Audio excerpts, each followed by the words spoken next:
Muito especial. Abra comigo, por gentileza, abra comigo a palavra do Senhor lá no livro de Juízes. Quero que você abra lá em Juízes, capítulo 3. Juízes, capítulo 3. Quero ler com vocês a partir do versículo 1. Velho Testamento, onde o texto das Escrituras diz assim: são essas as nações que o Senhor deixou para por elas provar a Israel, isto é, provar quantos em Israel não sabiam de todas as guerras de Canaã.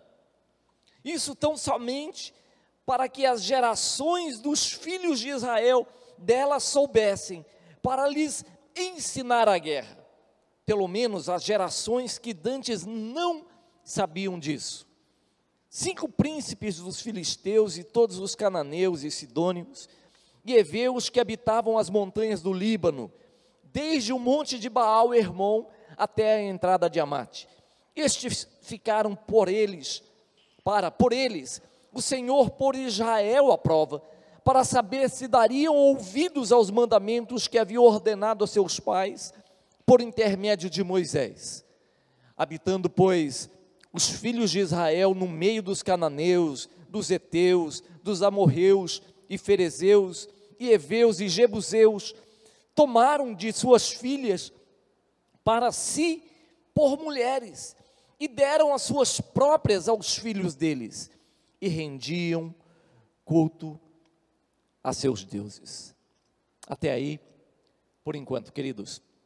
Amados, hoje eu gostaria de conversar com vocês a respeito da temática construindo uma história de temor e fé. Construindo uma história de temor e fé. Queridos, como é importante compreendermos qual é a nossa prática nessa dinâmica da intervenção, da construção de Deus na nossa história. Como é importante entendermos que Deus não fará todas as coisas, não, Deus não intervirá, assim, se manifestará em todos os lugares. Algumas coisas Deus simplesmente vai observar, aguardar, para que você e eu adotemos uma posição, uma postura firme, decisiva. Como é importante compreender qual é a nossa parte nessa dinâmica, nessa construção da história do homem. Eu creio que Deus está fazendo muitas coisas boas, legítimas, através da vida de homens e mulheres que têm compreendido que não basta apenas ter fé. Esse homem precisa ter fé e ter uma vida coerente, que reflita, que o conduza a lugares que precisam de cura e de restauração. E é importante compreendermos qual é a sua parte, qual é a nossa parte, qual é a parte da igreja. Será que o Senhor apenas levantou uma igreja, levantou um povo, uma geração, para que possamos nos reunir, uma vez por semana, 2 na célula, para adorarmos o Senhor, para liturgicamente tocarmos nossos instrumentos, lermos as Escrituras, levantarmos nossas mãos, pularmos ou não, retornarmos para casa e tocarmos a nossa vida, aguardando a próxima reunião, online ou presencial, para que a gente tenha essa alegria, esse privilégio, esse banquete de celebrarmos o Senhor. Eu creio que tem algo mais. Eu creio que tem algo mais. Amém? Você crê dessa forma? Tem algo mais, queridos. Sabe, quando nós olhamos para a história de Ló, sobrinho de Abraão, nós temos uma dimensão do que é isso, do que isso significa.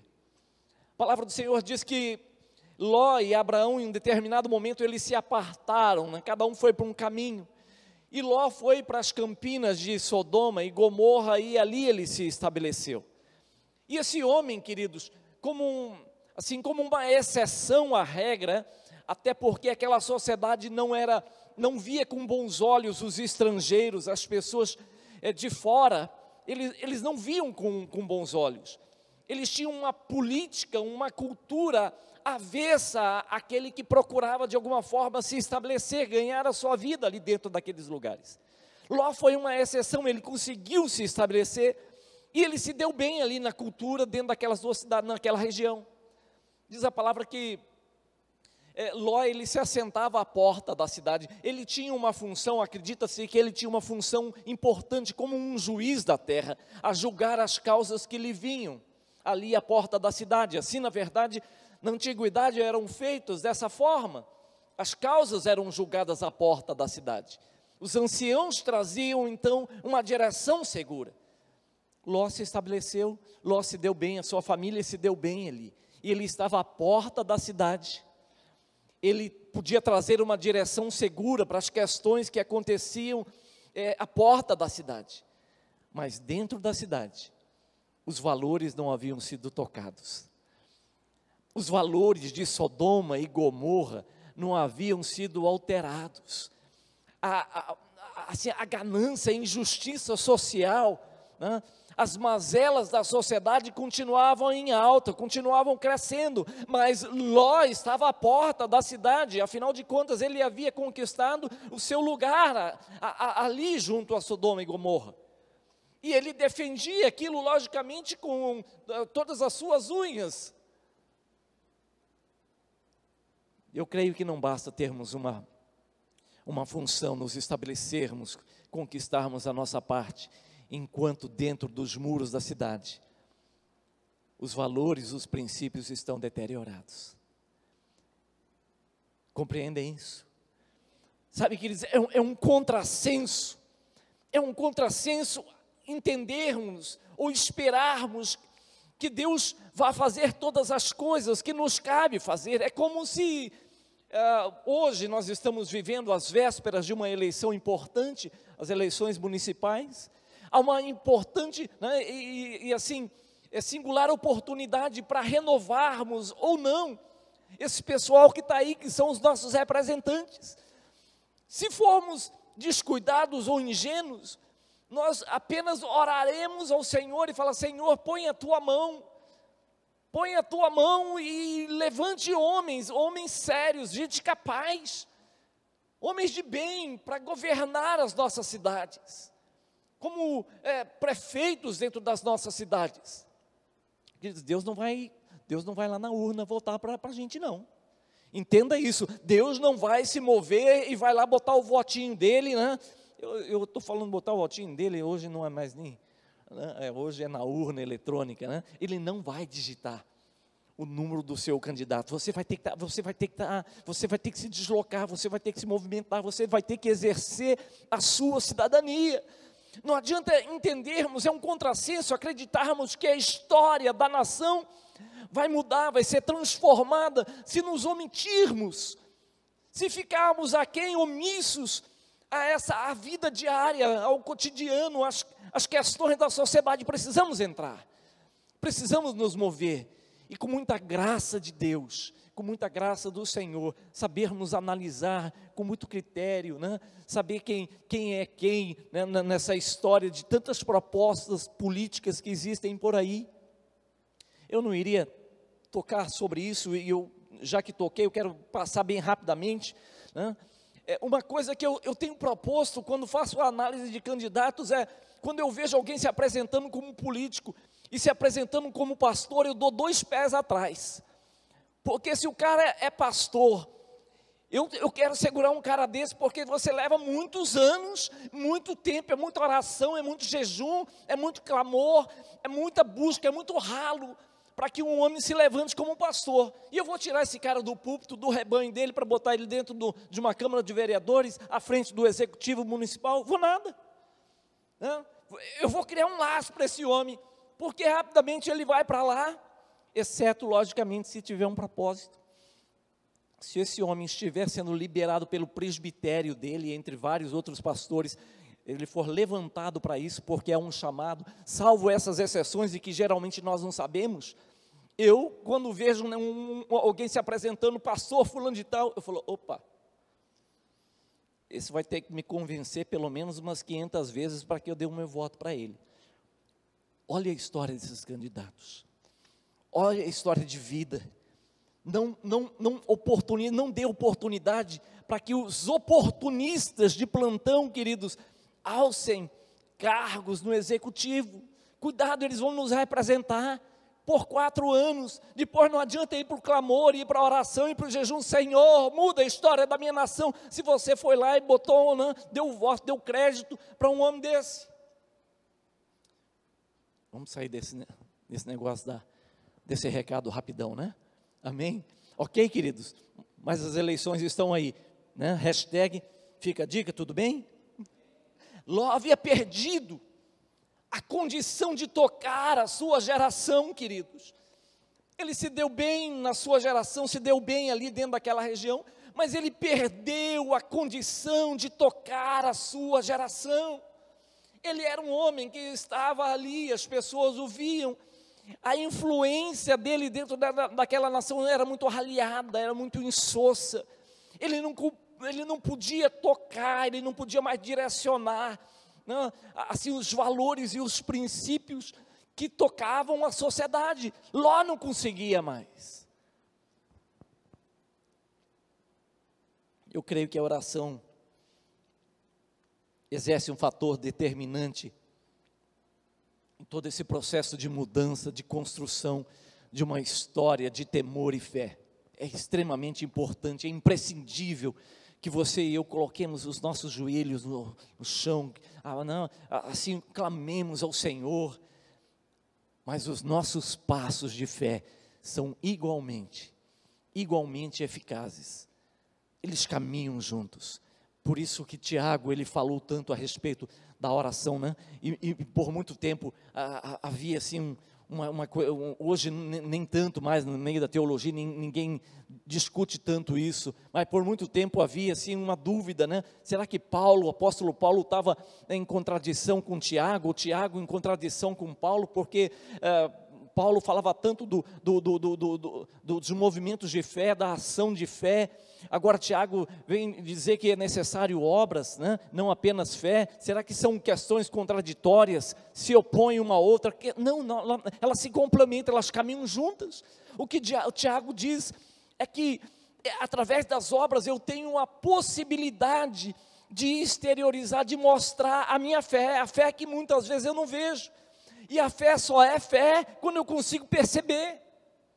Quando eu consigo perceber movimentos, quando eu tenho passos em direção a algo.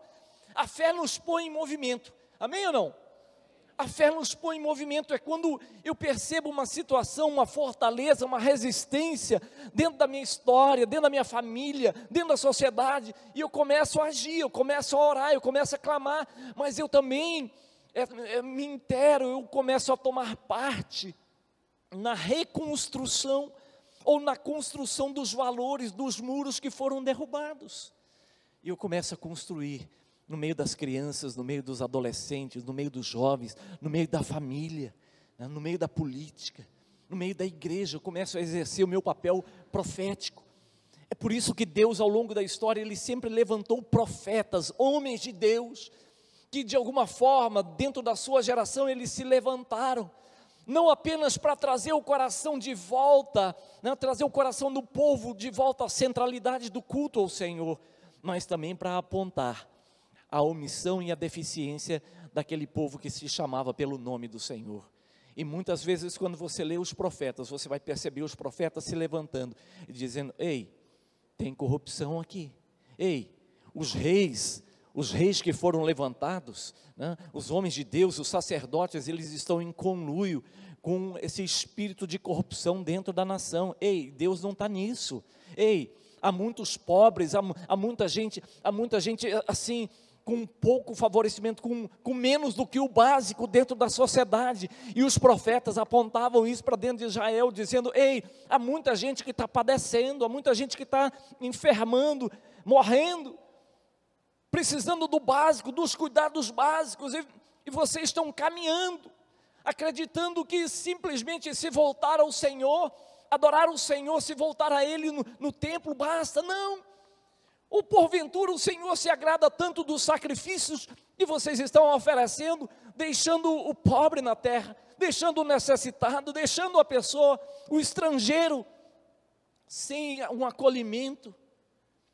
Por isso Deus levantou os profetas para sacudir o coração do homem, amados, para dizer: ei, você precisa interagir com a dinâmica da sociedade, você precisa entender que eu me movo, não, eu passo a revista, não, eu passo a revista pelas ruas, pelas esquinas, pelas casas. Quantos estão compreendendo? Deus quer despertar-nos nesses dias, sabe, amados? Deus quer despertar a nossa espiritualidade de uma forma nova, de uma forma intensa, de uma forma prática. Eu creio que o exercício da fé nesses dias precisa nos conduzir a nos movermos para lugares novos, lugares que ainda não foram tocados, para famílias que estão precisando. Que joia! Esse evento que vai ter dia 7 agora não é um evento da igreja, viu, amados? É um evento, a igreja está cedendo apenas o espaço, mas é um evento, né, que algumas jovens, entre elas a Paula, por conta da conclusão do curso de capelania escolar, né, elas foram movidas aí e impulsionadas a levantar essa estrutura. 2 temas extremamente importantes: depressão e suicídio. Que é isso? Né? Isso aí, queridos, e abrir para a sociedade, não é um evento para a igreja está tendo a oportunidade de tomar parte, mas é você levantar os olhos e falar: opa, esse mal é um mal que tem assolado a minha nação, o que eu posso fazer? Eu posso simplesmente orar? Posso, lógico, mas eu posso me organizar também, amém? Eu posso fazer alguma coisa, eu posso buscar gente que é habilitada, né? Expert nisso, né? Psicólogos, para que traga uma palavra para a sociedade, para as famílias que estão sofrendo, que não sabem lidar com essa situação, que estão enfrentando isso, às vezes com aquele choro contido, com aquela dor, né, agonizante dentro de casa. Nós precisamos, como igreja, nos movermos em direção a essas questões. Aleluia! São fortalezas que existem dentro da sociedade, dentro da nossa história, dentro da nossa nação, que nós precisamos enfrentar. E quando eu olho para a palavra do Senhor, eu vejo o Senhor dizendo que os inimigos, as resistências, as fortalezas, elas não foram de todo derrubadas. Algumas coisas ficaram e sempre restarão, sempre ficarão. Para quê? Para que a nossa geração não se torne uma geração flácida, frouxa, de pouca força, uma geração mimada, né, que tem tudo à mão. Não, algumas fortalezas estão aí para que a nossa geração aprenda a lutar, para que a nossa geração levante os olhos e fala: meu Deus, há essa resistência dentro da minha sociedade, há essa resistência dentro da minha cidade, e eu preciso enfrentar esse negócio. Deus me deu estratégia, Deus me deu estratégia, porque eu vou para cima. Eu estou orando, eu estou pagando um preço, mas eu vou para cima, eu vou enfrentar esse negócio. Quando nós olhamos esse relato de Juízes capítulo 3, os primeiros versículos, nós percebemos que Josué não conseguiu derrubar todos os adversários. Alguns ficaram, e eles ficaram para provar o coração daquela nação, da nação de Israel. Sabe o que aconteceu? Aquelas fortalezas e resistências que tinham um valor, que serviam, tinham um propósito de exercitar o coração daquele povo, acabou se tornando em um grande laço. Por quê? Porque Israel conseguiu conviver e conviveu bem com as resistências, com as fortalezas. Eles acabaram se amoldando àquela situação. Sabe aquela história? Se você não consegue vencer o teu inimigo, o que você vai fazer? Vamos nos aliar aos inimigos. O que eles fizeram? Eles não entenderam a oportunidade de Deus, de avançar, de crescer, de romper, de levantar os olhos, né, de alçar novos voos. Eles entraram em aliança com os seus inimigos, os mesmos que o Senhor havia dito: eu vou deixar, para que essa geração e as próximas gerações tenham uma vida de dependência e sejam exercitados na batalha. Quando o povo, aquela outra geração veio, eles viram os inimigos, o que eles fizeram? Entraram em aliança, deram suas filhas a esses povos e tomaram as filhas dos outros povos, né? Acabaram se tornando uma só família. E por conta disso, Entre outras coisas, veio a exortação do Senhor. Deus levantou os profetas e falou: ei, não foi para isso que vocês foram levantados. Aleluia, aleluia. Há fortalezas que foram deixadas, viu, amados, para aprendermos a batalhar. Essa é a nossa parte, uma conquista diligente. Eu quero caminhar para o final dessa palavra, falando a respeito de uma situação que aconteceu. Quantos recordam da história de Nabal e Abigail, e sua esposa Abigail? Perfeito, maravilha, maravilha. 5 pessoas levantaram as mãos, já é alguma coisa. Lá no fundo também ou só a canetinha? 6, ótimo. Muito pouco, diante do pessoal que nós temos aqui. Queridos, a palavra do Senhor diz que houve um determinado momento da história, onde Davi estava fugindo de Saul, ele e todos os seus homens, e ele habitava, né, às escondidas no deserto, nos montes. Em certa ocasião, Davi mandou 10 homens à casa de um próspero homem, né, de um fazendeiro, um cara próspero, chamado Nabal, e mandou com recado dizendo: olha, nós convivemos com os seus trabalhadores aqui, e cuidamos deles, não lhes faltou nada, agora nós pedimos para que você nos dê alguma coisa, nós estamos aí com uma quantidade de gente, né, habitamos aqui pelo deserto, nos dê alguma coisa para comermos. Nabal, aquele próspero homem, olha para aqueles enviados de Davi e diz assim: olha, eu sei que há muitos fugitivos por aí, há muitos homens que fogem do seu senhor, né? E agora, porventura, eu vou tirar da minha boca, vou tirar os meus bens para dar para vocês, que eu nem sei quem são, de onde são. Na verdade ele sabia, mas era um homem de um espírito violento, mesquinho, era um homem assim mau diante do Senhor, e ele então fechou o coração e respondeu de forma muito abusiva, e foi uma afronta àqueles homens. Aqueles homens retornaram e disseram para Davi: Davi, o próspero homem respondeu assim. Queridos, a ira tomou conta do coração de Davi naquele momento, e Davi reuniu 400 homens, e ele disse: nós vamos passar ao fio da espada todos os homens que existirem na casa de Nabal, dos empregados, enfim, do menor ao maior, não vai ficar um deles, porque nunca lhes faltou nada durante todo esse tempo que nós convivemos nos montes, nós ficamos aqui, guardamos todos os bens que lhe eram da sua propriedade, e ele nos trata dessa forma. Então Davi sai com 400 homens destinado, né? Ele estava pronto para matar todos os homens do sexo masculino.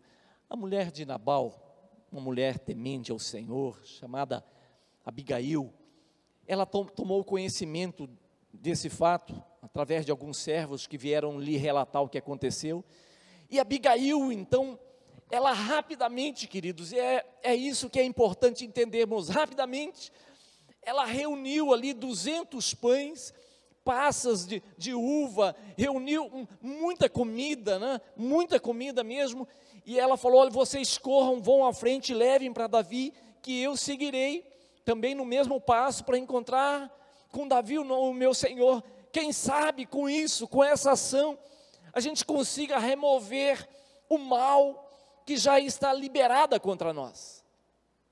Quando Abigail encontra com Davi, ela se prostra, ela se lança aos pés de Davi e diz: Davi, o meu Senhor, uma referência ao seu esposo, ele é um homem louco, assim como o seu nome, ele é pura loucura.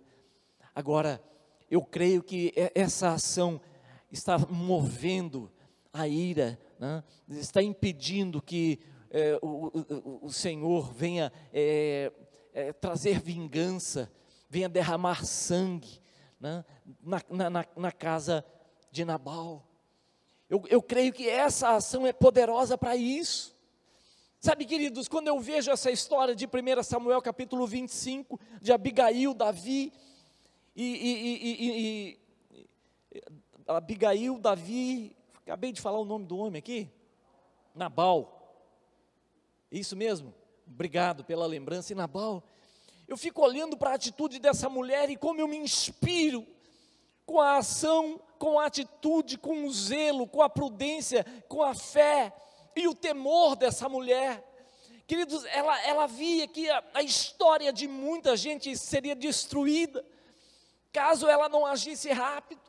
E o que me chama a atenção é que quando ela tomou conhecimento do mal que já estava sendo liberado, do mal que estava a caminho, ela não foi para a oração, ela não foi jejuar, ela não foi com a boca no pó, ela entendeu, esse é o momento de agir, esse é o momento de tomarmos algumas atitudes, esse é o momento de nos movermos e nos movermos rápido. A história de muita gente, queridos, muitas vezes se perde, sabe por quê? Porque nós ficamos embaraçados, sem ação, sem movimento. A história de muita gente, de muitas famílias se perde, porque a coisa está assim, está se perdendo, está degringolando, muitas coisas estão se perdendo, e a pessoa fica assim, vamos orar, né? Vamos orar, precisamos orar, e quem sabe Deus, queridos, existem momentos que nós precisamos orar, mas existem outros momentos onde nós não podemos orar, nós precisamos agir. Existem momentos onde a nossa oração caminhará conosco enquanto caminhamos. Existem momentos onde nós estamos com a espada, né, em mãos, onde nós estamos trabalhando, onde nós estamos prospectando, onde nós estamos fazendo os contatos, e a oração está indo junto. Eu não estou dizendo que a oração não é importante, eu só estou dizendo que juntamente com a oração, nós precisamos ter passos de fé, movimentos de fé. Eu lembro e poderia dizer quantas e quantas oportunidades eu já saí, a notícia chegou, né, alguma situação correndo, né, alguma situação que assim demandava providências urgentes, eu não tinha tempo para ir para o meu quarto, para orar, eu não tinha tempo, o que eu fazia? Ia para o meu carro em direção àquela situação, eu ia orando em espírito no carro mesmo. Orando em espírito no carro mesmo. Senhor, eu estou indo para essa situação, tu sabes, o Senhor permitiu que eu tomasse conhecimento, o Senhor me envolveu nisso de alguma forma, eu fui envolvido nisso, eu estou clamando, Senhor, teus anjos, libera os teus anjos à frente, entra com providência, Senhor, quando eu chegar ali, Deus, que os céus estejam abertos, que o ambiente seja propício, e eu estou na batalha, e nós estamos guerreando, você está agindo em fé, você está agindo, mas você está se movimentando. Abigail, quando tomou conhecimento que Nabal, aquele louco, havia procedido de forma injusta com Davi, ela caminhou, ela chamou os seus servos de casa e falou, gente, rápido, abre a geladeira aí, se tem alguma coisa congelado, descongela rápido, põe no micro-ondas, vamos lá, o pernil rapidão, salga esse negócio, leva temperado, aquela maravilha toda, pão e etc. Que coisa boa. Uma mulher de prudência, uma mulher com zelo, uma mulher com temor a Deus. Amém, amados? Estão compreendendo, queridos? Existem situações onde Deus vai levantá-lo, vai levantá-la, para que você tenha uma postura de fé e construa uma história de fé e temor a Deus. Eu gosto tanto de pensar naquela reunião onde um fariseu convidou Jesus. Queridos, um fariseu, aquele homem era um homem incrédulo. Quando você olha o contexto da história, do relato, do encontro, do convite, do jantar na casa do fariseu, você percebe que aquele homem tinha um coração engessado, duro, incrédulo em relação a Jesus, mas formalmente Jesus era um homem famoso, popular. Ele não queria perder a oportunidade de tirar suas dúvidas, de conhecer, de estar perto, né, daquele popstar religioso, Jesus, vamos dar pertinho, mas o coração dele não era um coração quebrantado. Diz a palavra do Senhor, que uma mulher da cidade, e o texto diz, uma pecadora, tomou conhecimento que Jesus estaria presente naquela casa, na casa do fariseu, e ela correu, e ela começou a ungir os pés de Jesus naquela casa. Enquanto ela ungia os pés de Jesus, aquele espírito, aquela fortaleza de incredulidade que havia no coração daquele fariseu começou a se exteriorizar e crescer. E aquele fariseu dizia, se esse homem fosse realmente filho de Deus, ele saberia quem é a mulher que lhe toca. Há momentos onde situações de incredulidade que tentam entrar dentro da nossa casa, na nossa história, têm que ser enfrentadas com uma atitude assim, exuberante, grande, linda, entende? Há momentos, queridos, onde você não tem apenas que orar, você tem que quebrar o teu vaso de alabastro, o teu melhor, ir para os pés do Senhor com uma atitude diante de todos, ainda que todos estejam vendo, ainda que aos olhos de todo mundo esse negócio fique estranho, pareça estranho, você tem que ter uma ação de fé. Essa mulher não estava nem aí, é para romper aquela fortaleza, queridos, para romper aquele inimigo, para romper aquela casta que estava ali de incredulidade, de dúvida. Ela foi para os pés de Jesus, ela teve uma ação, ela teve uma atitude, foi por fé, foi por um movimento de fé que aqueles 4 amigos desceram aquele paralítico, abriram um buraco no eirado, no telhado daquela casa, no ponto onde sabiam que daria onde Jesus estava, e fizeram com que aquele paralítico descesse, para que aquele homem pudesse romper a sua enfermidade, e se levantar e receber a cura. Mas alguém teve que dar passos de fé, amém, amados? A fé sem obras, diz a palavra do Senhor, é morta. A fé que não nos põe em movimento é morta. Nós precisamos construir uma história de fé, amor e temor a Deus, querido, na nossa geração. Aleluia, aleluia. Foi por conta de um movimento de fé que uma mulher, certa vez, não podendo ter com Jesus por conta da multidão, ela conseguiu pelo menos estender as suas mãos e tocar na orla das vestes do Cordeiro Santo de Deus, e naquele momento ela foi poderosamente curada. Aleluia, aleluia.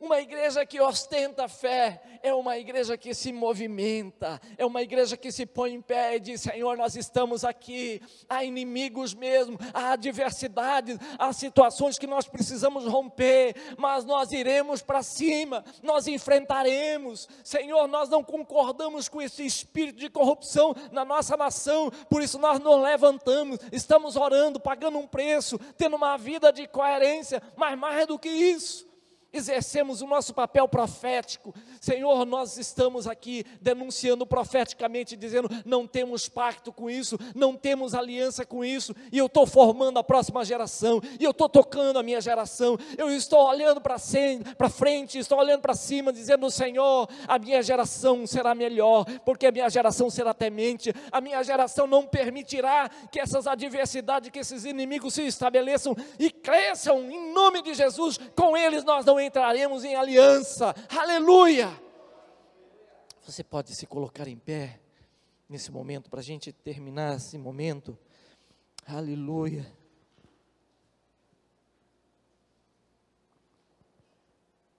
Aleluia. Abigail não aguardou que o esposo recuperasse o bom senso. É interessante a vida dessa mulher, que mulher tremenda, meu Deus do céu, né? É uma dessas pessoas que quando nós chegarmos, quando nós nos reencontrarmos, né? Quando a glória do Senhor vier e conseguirmos encontrar todo esse povo aqui, é uma das pessoas que eu quero conhecer e bater continência assim para ser irmãzinha e falar: ó, Abigail, você mandou bem. Ela não aguardou.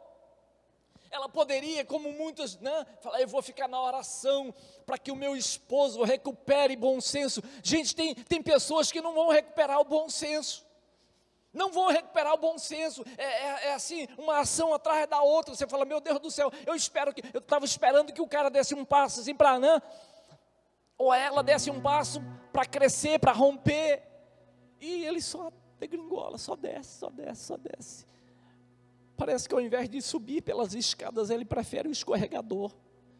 Essa mulher olhava para Nabal e ela entendia que não era o momento do esposo, de aguardar o esposo recuperar o bom senso. Não, ela falou: é momento de agir, é o momento de tomar uma iniciativa, é o momento de botar a mão na massa. Ela preparou rapidamente: não espere, Querido, em nome de Jesus, existem situações dentro da sua casa que está se perdendo. Não fique apenas orando, ore logicamente, mas não fique apenas orando. Senhor, põe a tua mão, dê o primeiro passo. Mulher, dê o primeiro passo. Homem, dê o primeiro passo. Tem gente que está assim, aguardando por um melhor emprego, está orando, Senhor, Senhor. Ei, é importante orar, mas vai fazer um cursinho também. Vai aprender uma nova língua. Vai aprender uma habilidade que você ainda não tem, não desenvolve bem. Converse, busque conselhos, veja com pessoas como eu posso melhorar, como a minha performance pode melhorar. Eu atuo, minha formação é essa, como eu posso melhorar? Quantos estão compreendendo? Amém, amados, aleluia. Abigail falou, esse é o momento único, esse é o momento único de agir. Meu Deus, eu poderia ficar nisso aqui tanto tempo com vocês, eu creio que o Espírito do Senhor está me trazendo algumas situações, mas enfim, precisamos nos mover, querido, nos mover em fé. Agora, ao se mover em fé, se mova com generosidade, não se mova assim de forma acanhada. Quando Abigail soube que a coisa estava acontecendo, iria acontecer, contra a história que ela havia construído, juntamente com aquele homem, ao lado daquele homem, assim, fora da casinha, Nabal, ela se moveu com generosidade. Ela poderia ter falado assim, olha, vamos levar aí um pão com mortadela para esse povo aí, um quisuco, alguma coisa. Não, 200 pães. Pensa na generosidade, 200 pães. Ou seja, você quer se mover em fé, se mova em fé de uma forma assim tremenda, vigorosa, densa, intensa. Aleluia! Faça barulho mesmo. Você quer romper com algumas resistências dentro da tua casa, resistência de incredulidade, as situações que muitas vezes financeiramente tentam emperrar, vá com tudo, queridos. Vá com força, vá com violência contra aquele espírito que tem resistido à tua família, que tem resistido na área financeira, tem resistido na área de saúde. Vá com tudo. Vá com 200 pães. Nada de Senhor, eu sou teu servo. Nada disso. Você é filho de Deus, filha de Deus, filha do Altíssimo. Você tem um Espírito Santo que habita em você. Nada de ficar em crise, patinando em crise de identidade. Não, pode bater no peito e falar, obrigado, Senhor, porque essa obra aqui não é mérito, eu não construí, o Senhor construiu por mim na cruz do Calvário. Hoje eu tenho ligação e identidade, caminho contigo, tenho o teu Espírito. Eu sou a pessoa específica, apropriada para viver na minha geração e para trazer mudança na minha geração. É você mesmo. Deus fez você da forma como Ele quis, Ele pretendia. Daí deu esse resultado bonito que você está vendo. Para quê? Para que você e o Senhor continuem crescendo, avançando, expandindo, levando a glória do Senhor, resgatando princípios, resgatando valores de Deus, em nome de Jesus, amém, aleluia. Passos de fé, passos que conquistam, um passo de cada vez. Às vezes você fica, meu Deus, mas por que os meus passos são lentos? Queridos, lógico, o reino de Deus, ele não avança assim de maneira, não adianta você chegar e falar, eu vim trazer o reino de Deus, não adianta pensar, não vai ter resistência. Vai, uns quantos inimigos ficaram aí, as gerações anteriores não derrubaram todos eles, alguns ficaram, para que você seja exercitado, e os teus músculos comecem a aparecer, músculos de fé. Por quê? Porque somos chamados de construtores de uma história de fé, de amor, muito temor a Deus, na dependência do Espírito Santo. Sem Ele, nada podemos fazer, mas com Ele, tudo muda, tudo posso, naquele que me fortalece. Eu nele, a esperança da glória, eu nele, Ele em mim, a esperança da glória. Por que eu vou dar certo? Por que, pastor? Por que eu vou dar certo? Porque Ele em você, você nele. É a melhor sociedade que poderia existir. É a fórmula do sucesso. Põe a sua mão assim no seu coração. Começa a agradecer ao Deus, começa a agradecer ao Senhor. Às vezes nós olhamos para a nossa vida, para a nossa história, vemos tanta coisa que falta, tanta coisa que gostaríamos de conquistar, vemos tanta deficiência e perdemos a oportunidade de vermos quanta coisa boa Deus já fez, está fazendo e fará. Começa a agradecer ao Senhor, fala: Senhor, obrigado mesmo pela tua presença, obrigado pelo espírito de temor, o espírito de fé que habita em mim. Obrigado porque esse espírito me conquistou. Obrigado porque eu conquistei esse espírito, esse lugar do temor. É esse mesmo espírito que me trouxe aqui. Obrigado, Senhor. Eu tenho a mente do teu espírito, fui selado com teu espírito. Isso é tudo que eu preciso, é tudo que eu precisava. Obrigado, Senhor. Não há uma fórmula mais precisa, não há uma outra forma, sem uma outra fórmula. Eu tenho a fórmula certa para que tudo dê certo. Senhor, nos ajude, nos permita compreender isso. Nos permita, Senhor, em teu santo e poderoso nome, Jesus, clamamos por isso. E eu clamo pela tua igreja, eu clamo pelos teus filhos e filhas, Senhor, nesse momento, para que o Senhor os conduza mesmo a crescer, a avançar, a romper situações. Quando a incredulidade venha, Senhor, dê a mesma atitude, Senhor, daquela mulher que entrou, ó Deus, ali naquele jantar na casa do fariseu. Deus eterno, dê a mesma ousadia, essa fé ousada, a ponto de ir aos pés de Jesus, independente daquilo que as pessoas pensam. Dê, Senhor, dê-nos, conceda a tua igreja, conceda as famílias. Eu clamo, Senhor, ó Deus, para que esses enfrentamentos que precisam acontecer, sejam enfrentados com a mesma ousadia, a mesma determinação que havia, Senhor Deus, que houve no coração, que aconteceu no coração, Pai, de Abigail, a esposa de Nabal, porque diante da loucura de Nabal, Senhor, diante da loucura daquele homem, ela entendeu que ela precisava agir, e agir com pressa, agir com urgência. Conceda-nos, Senhor, a urgência de agirmos, de tocarmos, de irmos, de crescermos, de caminharmos, de darmos passos de fé, Senhor, Deus eterno. E assim uma geração que o ama com toda a força, com todo o entendimento, será estabelecida, Senhor, sobre a face da terra, de nação em nação, de geração em geração, até que o Senhor venha. Graças por esse momento, graças pela tua presença, Pai. Eu quero abençoar a vida das famílias que se reuniram nesse lugar. Quero abençoar a vida desse homem, dessa mulher que nos ouve, nos ouvirá ainda hoje, no decorrer da semana, nas próximas semanas, Senhor, de onde essa palavra chegar, Deus eterno, e for ouvida, ó Deus eterno, que o Senhor possa despertar o espírito, a alma desse homem, o entendimento, Senhor, ó Deus, desperta-os, cura-os, toca-os, envolva-os com um novo Espírito Santo.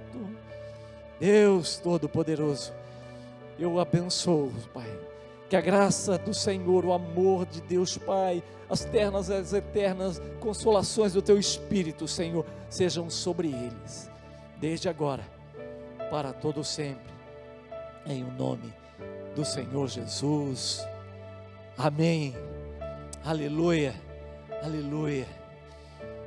Abençoado, abençoada de Deus, caminhe em vitória, o Senhor é contigo, em nome de Jesus. Nos encontraremos nas células durante a semana, nos encontraremos também quinta-feira no culto online, domingo que vem estaremos juntos aqui novamente. Vão em paz, em nome de Jesus.